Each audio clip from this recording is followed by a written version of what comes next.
బ్రహ్మాండమైన పరిపాలన దక్ష వచ్చారు. పశ్చిమ గోదావరి జిల్లా ఆకువీడిలో జరిగిన దాడి ఘటనను ఎంపీ పాకా సత్యనారాయణ ఖండించారు.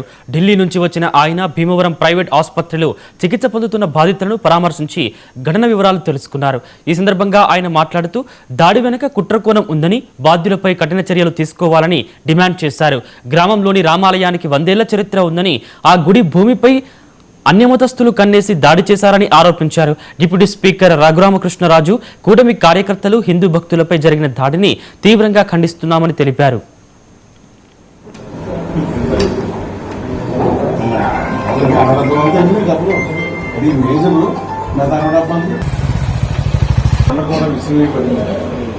ఉండి నియోజకవర్గంలో ఆక్వీడు పట్టణంలో జరిగినటువంటి సంఘటన సందర్భంగా గాయపడినటువంటి జనసేన నాయకుల్ని, ఆ యొక్క కార్యకర్తలందరూ కూడా పరామర్శించడం కోసం ఈరోజు నేను భీమవరం హాస్పిటల్స్కి రావడం జరిగింది.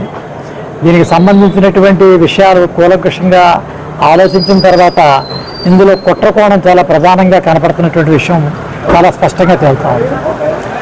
కుట్రకోణం అనేటటువంటి మాట ఎందుకు మాట్లాడవలసిన పరిస్థితి వచ్చిందంటే, ఒకటి ఆ దేవాలయాలకి చెందినటువంటి దళిత ప్రదేశాల్లో ఉన్న హిందూ దేవాలయాలకు చెందినటువంటి భూములను, ఆ భూములను యథేచ్ఛగా వాడుకుని వాటిని అమ్మేటటువంటి ప్రయత్నం కోసం కొంతమంది స్వార్థపరమైనటువంటి మత మార్పిడి శక్తులు దీనికోసం ప్రయత్నం చేయటం, వారి వెనకాల కొన్ని మిషనరీస్ అన్నీ కూడా పనిచేయటం అనేది, ఆ దేవాలయపు ఆస్తులు ఆ దేవుణ్ణి ఆరాధించని కారణంగా తామంతా కూడా క్రైస్తవులకు వెళ్ళాం కాబట్టి ఆ ఆస్తులు మాకే దఖలపడతాయనేటటువంటి ఒక భావనను నిర్మాణం చేసి ఆ యొక్క భూములను కైవసం చేసేటటువంటి ఒక దుర్మార్గమైనటువంటి ఆలోచనతో జరిపేటటువంటి విషయం ఒకటి బయటపడతా ఉంది.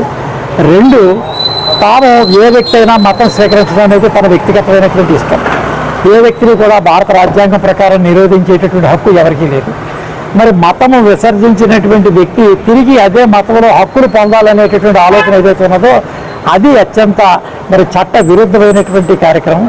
ఇక్కడ జరిగేటటువంటి విషయం ఏంటంటే, అనేక మంది ఎస్సీ సర్టిఫికెట్ హోదాలో ఉద్యోగాలు, ఉపాధులు, లక్ష్యాలు, వారు అనుకున్నటువంటి పథకాలు పొందుతూ వారు ఆచరణలో క్రైస్తవంలో ఉండేటటువంటి పరిస్థితి వచ్చినప్పుడు నిజమైనటువంటి దళితులకు అన్యాయం జరిగేటటువంటి పరిస్థితి ఉన్న కారణంగా ఆ నిజమైనటువంటి దళితులకు న్యాయం జరిపేటటువంటి విషయంలో ఈ యొక్క చర్యలు కఠినంగా